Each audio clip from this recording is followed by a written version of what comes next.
السلام علیکم ورحمۃ اللہ وبرکاتہ۔ آج انشاءاللہ تعالی ہم سورۃ البروج کا آخری سبق پڑھیں گے آیت نمبر 14 سے۔ اعوذ باللہ من الشیطان الرجیم، بسم اللہ الرحمن الرحیم، وہو الغفور الودود۔ دیکھیے اس میں غفو کے اندر واو ساکن سے پہلے پیش ہے، واو مدہ ہے، اس کو 2 کاؤنٹس کھینچیں گے۔ ودود میں بھی واو ساکن سے پہلے پیش ہے تو واو مدہ ہے، اس کو 2 کاؤنٹس کھینچیں گے، ٹھیک ہے۔ اچھا، جب ہم وقف کریں گے تو آخری لفظ جو دال ہے اس کو ہم نے ساکن کر دیا اور یہ حروف قلقلہ ہے تو آواز پلٹ کر آئے گی، ٹھیک ہے۔ حروف قلقلہ پہ جب ساکن ہو تو آواز پلٹ کر آتی ہے، جیسے وَهُوَ الْغَفُورُ الْوَدُودُ، آخر میں آواز دال میں پلٹ کر آئے گی، ٹھیک ہے۔ ذُو الْعَرْشِ ذُل نہیں کہنا، دال کو نرمی سے پڑھنا ہے، دانتوں میں زبان لائیں گے۔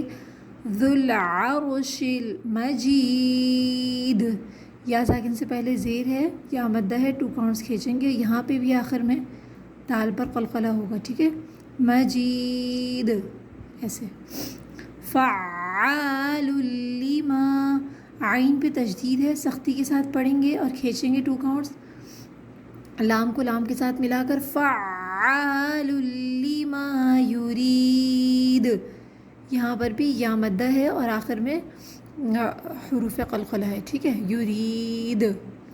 هل اتاک حدیث الجنود، حدی کے اندر بھی یا مدہ ہے، جنود میں واو مدہ ہے، آخر میں حروف قلقلہ، ٹھیک ہے۔ فرعون وثمود، وسا نہیں بولنا، سا کو نرمی کے ساتھ پڑھنا ہے، زبان دانتوں کے درمیان لے کر آئیں گے، آخر میں قلقلہ کریں گے۔ بل الذین کفروا، بل الذین، یہاں بھی کھینچیں گے یا مدہ کو، کفروا میں واو مدہ ہے، فی میں بھی یا مدہ ہے، تکویب میں بھی یا ساکن سے پہلے زیر ہے، یا مدہ ہے اور آخر میں قلقلہ ہو رہا ہے۔ بل الذین کفروا فی تکذیب، واللہ، لفظ اللہ سے پہلے جب زبر آ جائے تو اس کو موٹا پڑھتے ہیں، ٹھیک ہے۔ تو لفظ اللہ کو ہمیں موٹا پڑھنا ہے۔ واللہ من ورائہم محیط، تو پہ آخر میں قلقلہ ہوگا، ٹھیک ہے، ورا پہ مت کریں گے۔ بل هو قرآن مجید، یہاں پر بھی یا مدہ ہے مجید کے اندر، ٹھیک ہے، اور آخر میں قلقلہ ہو رہا ہے۔ فی لوح محفوظ، ٹھیک ہے، آخر میں جو ہے واو مدہ ہے، یہاں پر محفوظ میں واو ساکن سے پہلے پیش ہے، اس کو بھی ہمیں 2 کاؤنٹس کھینچنا ہے۔ اب ہم پورا سبق پڑھ لیتے ہیں۔ بسم اللہ الرحمن الرحیم، وہو الغفور الودود، ذو العرش المجید،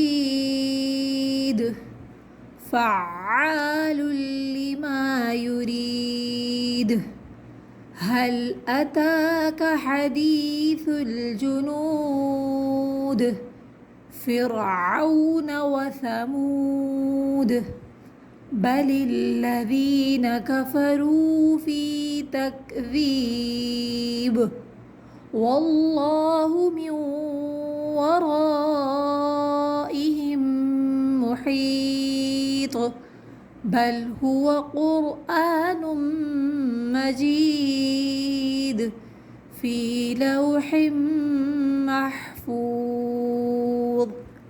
صدق اللہ العظیم۔ اللہ تعالی ہمیں صحیح طرح قرآن پاک کو پڑھنے، سمجھنے اور عمل کرنے کی توفیق عطا فرمائے۔ وآخر دعوانا ان الحمد للہ رب العالمین۔